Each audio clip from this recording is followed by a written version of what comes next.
तो देखि पारते आज आम घर को जीजू आ दीदी आसी बोली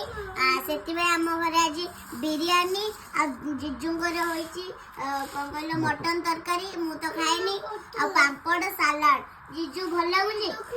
भल है आ दीदी सेपटे झील को खुआउछंती देखंतु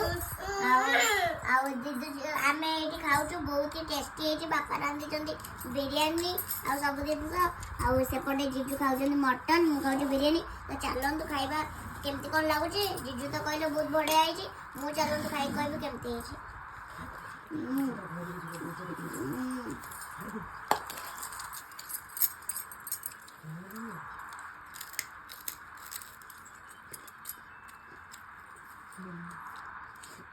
बढ़िया है यम्मी यम्मी